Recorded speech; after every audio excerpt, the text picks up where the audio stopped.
Pre-dawn, March 9th, 1945. Remagen, west bank of the Rhine. The air smelled of cold river silt and cordite, and a milk-gray mist clung to the shattered quays. From a foxhole above the town, a German sentry rubbed grit from his eyes and listened to the river breathe under the broken silhouette where the Ludendorff Bridge had stood. In the dark hours before first light, Luftwaffe bombs and shaped charges had hammered the span until it groaned like torn armor, and the staff map said it was finished. Yet as the mist thinned and floodlights burned white across steel, he heard a new sound, the clipped iron heartbeat of tracks. M4 Shermans nudged forward, their cleats clattering on decking that should have been twisted into the current. The sentry muttered that it was impossible, but the beams were braced, planks were bolted, and the gaps were patched with timber and steel. Below, American engineer squads, men of the 9th Armored Division's 276th Engineer Combat Battalion among others, moved like silhouettes in welding flare, tossing sand at hot rivets, guiding traffic with red wands while shell bursts shook the bridge shoes.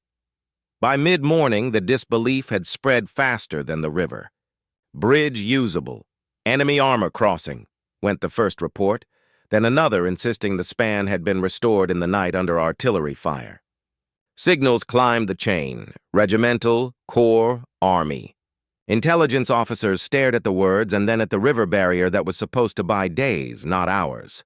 Across the East Bank, units reorganizing for a final stand felt the ground tilt, because if the Americans could resurrect a ruined crossing before dawn, the Rhine was no longer a wall but a lane. What happened at Remagen, they would learn, was not a miracle in isolation, but the latest chapter of a craft honed years earlier in rain-swept wadis and muddy fords where Allied engineers first learned to make water obey, the first. Lessons were learned not in Europe's forests but under the burning sun of North Africa.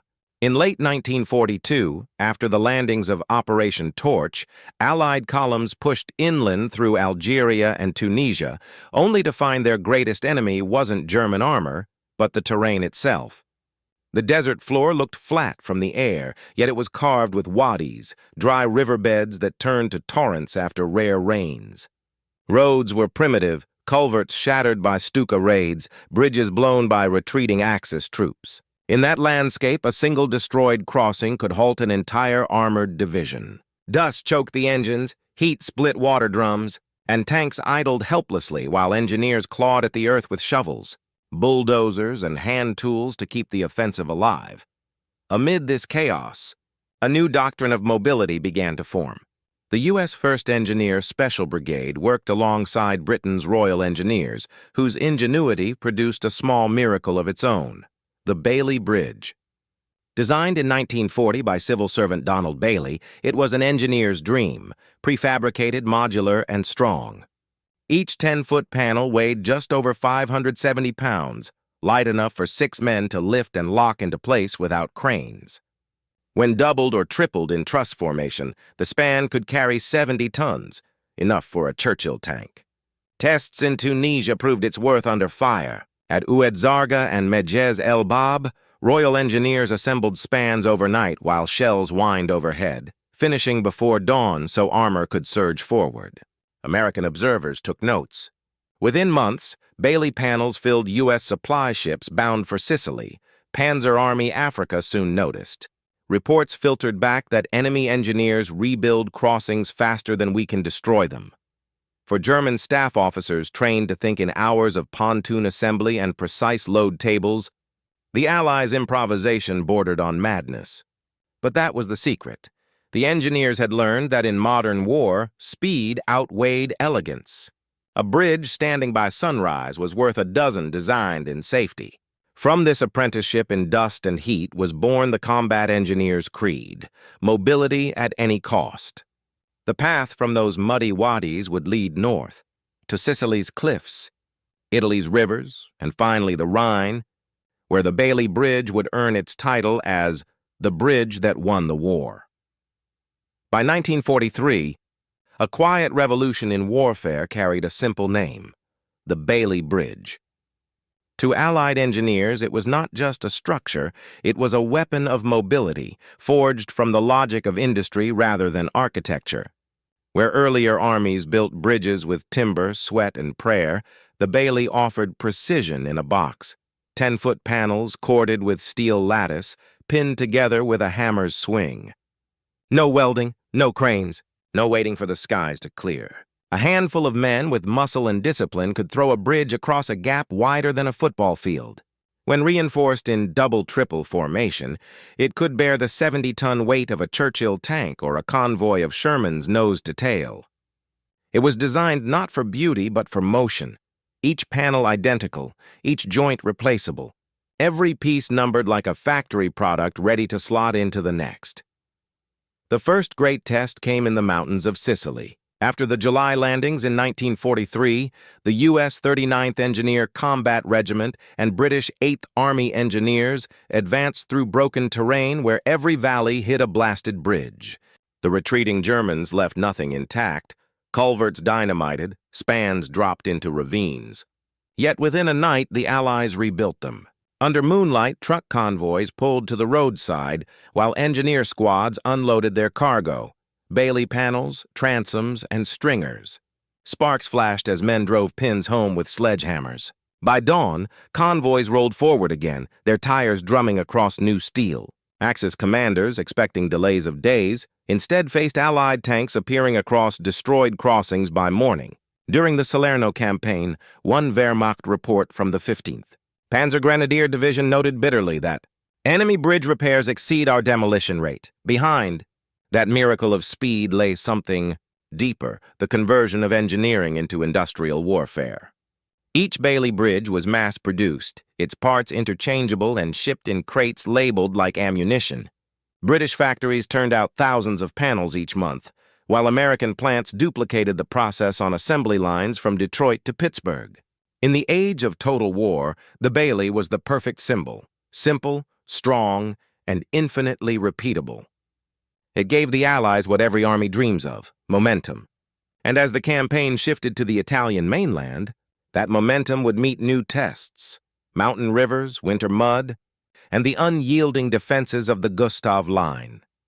Italy was the proving ground for everything Allied engineers had learned in the desert. By the autumn of 1943, the land itself had turned against them, rain-swollen rivers cutting through mountain valleys, bridges shattered by retreating Germans, and clay roads dissolving into waist-deep mud. The campaign that followed would test not just ingenuity but endurance. During the crossing of the Volturno River that October, the U.S. 5th Army's engineers, supported by the 16th Armored Engineer Battalion, worked through torrents and artillery to rebuild every span the Germans dropped. Pontoon sections drifted downstream. Men were swept off their feet. Yet by dawn, tanks were already rumbling over Bailey bridges lashed together from spare parts. A report from the German 10th Army admitted bitterly, "The enemy repairs by dawn what we destroy at dusk." Every river became a duel of persistence. At Casino, the Rapido crossings turned into a nightmare of smoke, flares, and mud. Engineers ferried assault troops across in canvas boats while German shells exploded in the shallows. When bridges were demolished mid-construction, they tried again, filling craters with rubble to form dry gap causeways for jeeps and supply trucks. Bulldozers and graders, working under flickering arc lamps, reshaped the land itself into a network of improvised roads and crossings. Each success came at a cost measured not in steel but in lives and exhaustion. Men slept beside their creations, rain pooling in their helmets, their hands raw from rope and cable. But with every bridge that rose, Allied doctrine evolved. Engineers began working in overlapping shifts, using artificial light to eliminate the night. Redundant routes were planned in advance so one destroyed span no longer stalled an army. The lesson was simple but revolutionary. A river was only an obstacle if you allowed it to be. By the spring of 1944, the Allies no longer feared demolitions. They expected them, outpaced them, and learned to see each wrecked crossing as an invitation to innovate. Those hard lessons in the mud of Italy would soon carry across the Channel to Normandy, where engineering speed would mean the difference between foothold and failure. June 7, 1944, barely 24 hours after the first landings, Normandy was already a workshop of war. The beaches behind Omaha and Gold were choked with wreckage, burned-out landing craft, shattered trucks, twisted girders of bridges blown by the retreating Germans. The air stank of salt, cordite, and diesel, and yet amid the chaos, Allied engineers were already at work. The flooded lowlands around Isigny-sur-Mer had turned to a shallow inland sea, the roads were underwater, and the rivers Aure, Vire, and Dives had become liquid trenches. Every crossing had been wired and detonated by the Wehrmacht before withdrawal. For most armies in history, such terrain meant paralysis. For the Allies, it was a challenge to be measured in hours. That same morning, the 300th Engineer Combat Battalion began assembling a 50-foot Bailey Bridge under sniper fire near Isigny. The work was methodical. Sections manhandled from trucks, pins driven home with sledgehammers, decking laid while rifle shots cracked across the water. By evening, Sherman tanks of the U.S. 2nd Armored Division were rumbling over it, their treads clanging on fresh steel less than a day old. Across the sector, British Royal Engineers attached to the 79th Armored Division were doing something even bolder. Their modified Churchill AVRA tanks carried small box girder bridges folded across their hulls. When a gap appeared, a crater, a canal, a minefield, the AVREs lurched forward, unfolded the girders like the wings of a machine, and created instant crossings for infantry and vehicles. The bridge builders were now armored and mobile, advancing with the spearhead rather than following it. To the Germans, the effect was bewildering. Reports from the 352nd Infantry Division noted that bridge demolitions no longer delay their advance. Rivers that should have held the enemy for days were crossed before nightfall. Even Hitler's furious orders to hold rivers at all costs became meaningless when Allied engineers turned water barriers into roadways of their own making. Within weeks, a rhythm emerged, bridges blown at dusk, rebuilt by dawn. Each Bailey erected, each AVRE deployed, pushed the front farther east, feeding an industrial tempo that no countermeasure could match. By late August, that rhythm would carry the Allies across France to the Seine, where once again the impossible would be made to stand overnight. By August 1944, the Allied advance across France had become a race against the clock. The retreating Wehrmacht, under Field Marshal Walter Model, was fighting for time, destroying every bridge along the Seine from Rouen to Melun, hoping the river would slow pursuit long enough to form a new defensive line. Yet to the advancing columns of the U.S. 1st and 3rd Armies, the Seine was not a wall, but another challenge to be solved with steel and ingenuity. The air smelled of smoke and harvest dust, as convoys of Bailey Bridge sections, pontoon boats, and cable drums roared eastward. Every engineer unit knew the stakes. Reach the Seine, cross it, and Paris would fall within days. At Monte-Gassicourt, on August 20th, 1944, the 1104th Engineer Combat Group undertook the impossible. Under artillery fire and Luftwaffe strafing, they began assembling a Bailey Bridge that would stretch 720 feet, then the longest of its kind on the continent. Hundreds of men worked in shifts through the night, pounding pins, tightening bolts, guiding floating pontoons into position. By dawn, the span was complete, strong enough to bear tanks and heavy trucks. Simultaneously, U.S. 99th Corps engineers deployed prefabricated pontoon bridges as backups, a redundancy that ensured no single Luftwaffe raid could halt the advance. The river that German High Command had counted on as a natural fortress was crossed in less than a day. German observers could scarcely believe it. One intercepted message from Model's staff lamented that enemy crossings appear faster than our demolitions can occur. Intelligence reports began referring to bridge brigades as offensive formations in their own right. Civilians along the Seine watched Allied armor thunder east, cheering as if the bridges themselves were banners of liberation. For the engineers, it was more than construction. It was proof that industry and improvisation had fused into a new kind of warfare. The Seine crossings transformed the map and morale alike, carrying the Allies within sight of Germany's final barrier. the Rhine. By early March 1945, the Rhine had become more than a river. It was Germany's last hope, a gray ribbon of water standing between collapse and survival. In some stretches, it spanned nearly 400 meters, flowing fast and cold under cliffs lined with bunkers, anti-aircraft guns, and demolition teams. The towns along its eastern bank, Cologne, Wesel, Remagen, had been turned into fortresses. Every bridge was mined, wired, and watched. Hitler's orders were absolute. No Allied soldier was to cross the Rhine alive, and any officer who failed to destroy his bridge would be executed. The Rhine was to be the line of final resistance, the symbol of a Reich still unbroken. But on March 7, 1945, that illusion cracked. Near the small town of Remagen, scouts from the U.S. 9th Armored Division spotted the Ludendorff Bridge still standing through the morning haze. Its charges had misfired. Its girders scarred but intact. Lieutenant Colonel Leonard Engemann seized the chance. While German engineers scrambled to finish the job, American infantry dashed across the deck, their boots echoing on steel, followed by Shermans whose treads made the whole span shudder.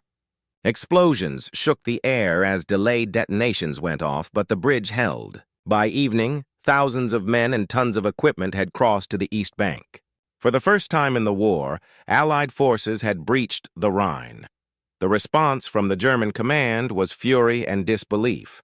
Artillery batteries along the river opened fire, Luftwaffe bombers swooped down in desperate raids, and frogmen tried to plant charges underwater.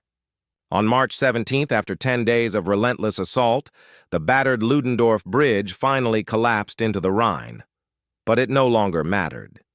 In the hours before it fell, the U.S. 51st and 291st Engineer Combat Battalions had already begun building new pontoon and Bailey replacements beside it, working under constant shell fire, welding by the flash of exploding shells. What was meant to be Germany's last unbreakable barrier had become another assembly project for the Allied war machine.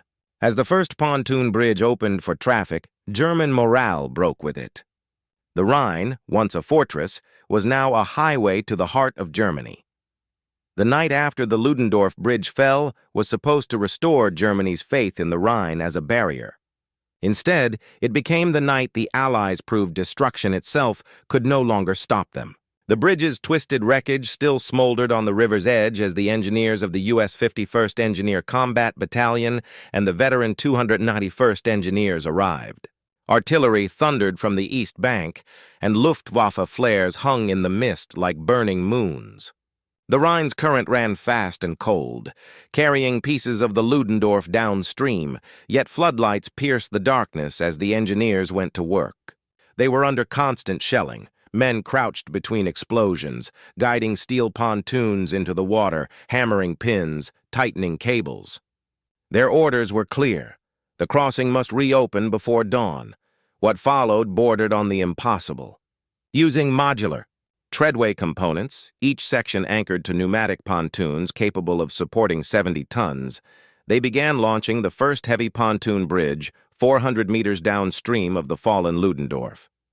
Smoke generators cloaked the river in a shifting gray curtain, masking their silhouettes from gunners across the water. Despite hits that ripped through the smoke and killed men at their posts, the line of floating pontoons grew longer by the hour. In just 10 hours, a continuous 1,032-foot span stretched from bank to bank. When the first Sherman rolled onto it at dawn on March 18th, the bridge barely swayed. The Rhine, shattered the day before, had been conquered again overnight. German prisoners later said they couldn't believe what they were seeing, tanks crossing the very water they had shelled into oblivion. Reports from Army Group B conceded that enemy engineers defy destruction itself. The Rhine, the proud defensive spine of Germany, had become a road for invasion. More than a feat of construction, that night's work was a declaration. Allied industry, organization, and willpower could rebuild faster than the Reich could destroy. From the smoke of Remagen, the path to the Ruhr and to Berlin was already taking shape. When Allied forces later examined captured Wehrmacht files from March 1945, they uncovered not just reports but disbelief written into official prose. One memorandum from Oberkommando West called it a phenomenon of bridge restoration unmatchable by our resources. The language was clinical, but the tone betrayed astonishment. For years, German strategy had rested on the logic that rivers slowed enemies and demolitions bought time. Now that logic was dissolving under the engineers' floodlights. Bridges destroyed at dusk reappeared by dawn, and every detonation seemed only to provoke a faster reconstruction. The Rhine, their last guarantee of delay, had become proof that Allied engineers no longer obeyed the same physical rules. Prisoner interrogations revealed the same bewilderment. Captured officers described engineer battalions treated like strike units, mobile, aggressive, and everywhere at once. General Alfred Jodl himself, in a memorandum to Hitler dated March 20, 1945, admitted that enemy bridging exceeds our capacity for destruction.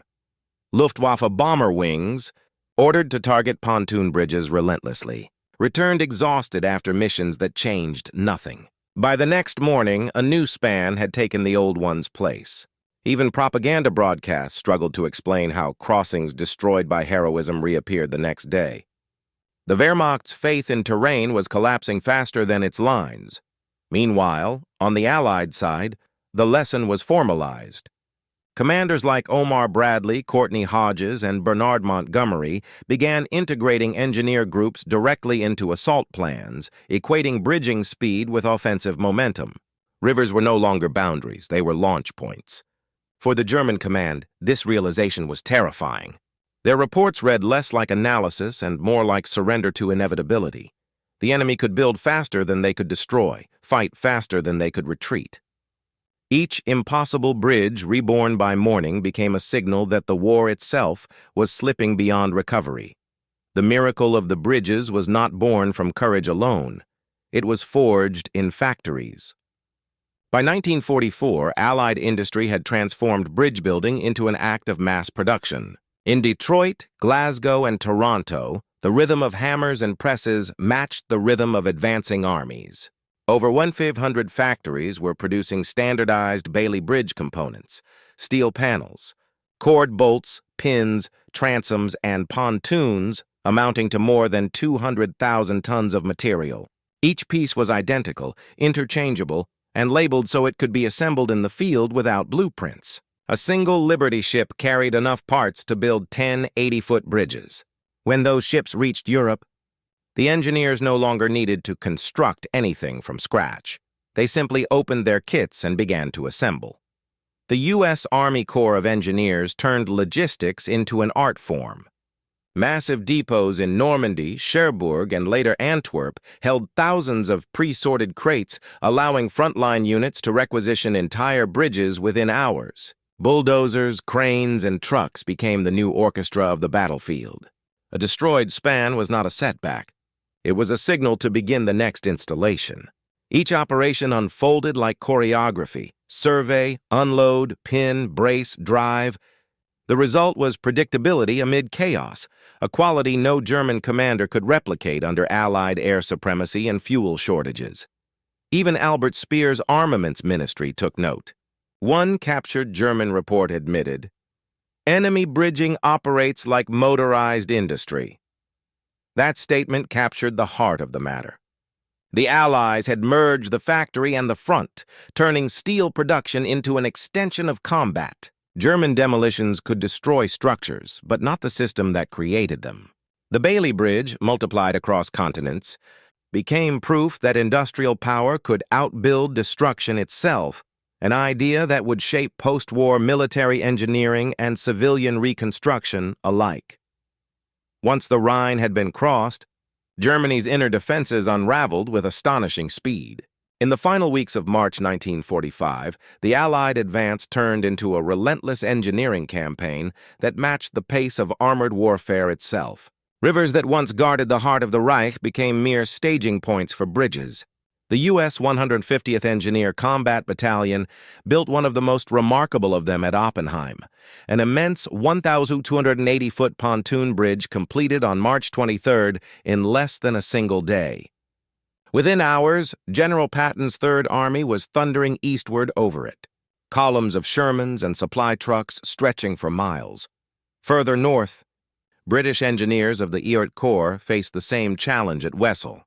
Using Bailey panels in double-double configuration, they erected a 1,160-foot bridge over the Rhine's northern channels in under 36 hours, an achievement that would have taken weeks in earlier wars. Across Germany, from Bonn to Mannheim, engineer battalions built or repaired more than 70 major bridges in just 3 weeks. Each new crossing meant another German town isolated, another retreat cut off. The Reich's rivers, once lauded as natural fortresses, were now feeding lanes for invasion. German defenses grew increasingly fragmented, and their attempts at demolition seemed almost symbolic. Civilians stood along the banks in silence as Allied convoys rumbled across rivers that propaganda had once called impassable. One captured lieutenant confessed, "We thought no one could cross the Rhine without months of preparation." Instead, the crossings came daily, each one faster, each one larger. Geography itself had lost its meaning. The Allied engineers, armed with steel kits, floating pontoons, and tireless resolve, had turned Germany's landscape against her. With every span launched and every current conquered, the frontier between defense and defeat faded. The road to Berlin was no longer blocked by rivers. It was built upon them. By the spring of 1945, the war in Germany was no longer just a contest of firepower. It had become a contest of will. The Wehrmacht, worn thin from retreat and bombardment, now faced an enemy that rebuilt faster than it destroyed. Rivers, once their most trusted allies, had turned into meaningless lines on a map.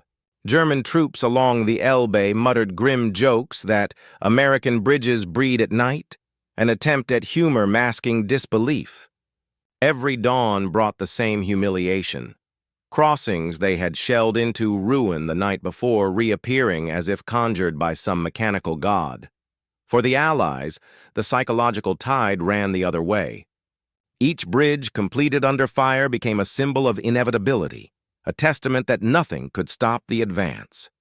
The sound of hammers, engines, and generators through the night was as reassuring to Allied troops as the rumble of tanks by day. Soldiers marching eastward began to see the engineers not as support, but as the architects of victory. Calm, methodical, and covered in mud, they worked beneath arcs of light and falling shells, turning destruction into structure with machine-like rhythm. Their endurance under pressure gave the front its pulse, a steady heartbeat that told every man the war was being won inch by engineered inch. German intelligence officers came to recognize this, though too late. They wrote that the enemy's strength lay in the certainty of progress. The rivers no longer defended Germany. They only measured how far she had fallen. Each overnight bridge carried more than steel and armor. It carried the psychological weight of inevitability. The Allies no longer fought to cross rivers. They fought to erase the very idea of obstacles. And as the bridges multiplied, Germany's spirit fractured, one reconstructed span at a time. When the guns finally fell silent, the bridges remained. Across Europe's ravaged landscape, the same modular steel that had carried war now carried peace. The Bailey Bridge, conceived in haste, perfected in battle, became the backbone of reconstruction. From France to the Netherlands, from Italy to Germany itself, thousands of spans once built for tanks now bore farmers, schoolchildren, and commerce. By 1946, more than 2,500 Bailey bridges still stood in daily use across the world, their lattice-work frames symbolizing endurance more than conquest. Former Axis engineers studied them with grudging admiration, acknowledging that the design's genius lay not in strength alone but in simplicity, a bridge anyone could build anywhere. The philosophy that had transformed the Rhine. Crossings, the mass production of mobility, did not end with the war. Its legacy spread through new generations of military engineering. The Bailey's principles directly inspired the U.S. M2 treadway and later NATO's medium girder bridge, both embodiments of modular field-assembled speed. At West Point and Sandhurst, cadets dissected the crossings at Remagen and Oppenheim as lessons in logistics, improvisation, and the union of industry with battlefield necessity. What the Allies had proven in 1945 was that innovation, once systematized, could become a weapon more decisive than firepower. For post-war Germany, the lesson was sobering, yet transformative. Former Wehrmacht officers writing for the Bundeswehr's early manuals cited the Allied bridge miracles as examples of industrial coordination worth emulating, not merely fearing. The war had demonstrated that invention, when democratized through production lines, could change the nature of warfare itself. Those wartime engineers, mud-caked, sleepless, and anonymous, had done more than span rivers. They had spanned the gulf between destruction and renewal, leaving behind bridges that still carried the weight of history and hope. April 1945, the final bridges of war carried not just armies but history itself. As American and British tanks roared eastward, their steel treads echoed the rhythm of hammers and rivets that had built their path. Behind every thundering column were the sounds of industry and endurance, the clang of girders, the thump of pontoon decks, the hiss of acetylene torches. Those bridges, raised under fire and rebuilt overnight, had become the arteries of victory, conduits through which not only men and machines but an entire civilization moved from ruin toward renewal. For the Germans who had first watched the impossible at Remagen, the memory lingered like a wound. They had seen engineers, calm, tireless, anonymous, work under floodlights while shells burst around them, and they understood in that moment that the war was lost not by the failure of courage, but by the triumph of reconstruction. The Allied engineers had done what no doctrine anticipated. They had turned destruction into progress, chaos into design. In the months that followed, the same ingenuity that bridged the Rhine and Seine would rebuild the towns along them. Steel that once bore tanks would bear traffic, trade, and peace. Rivers that had divided enemies would again connect nations. From the muddy wadis of North Africa to the cold waters of the Rhine, the story had come full circle. The bridge builders of the Second World War had not merely crossed rivers. They had built the literal path from devastation to peace.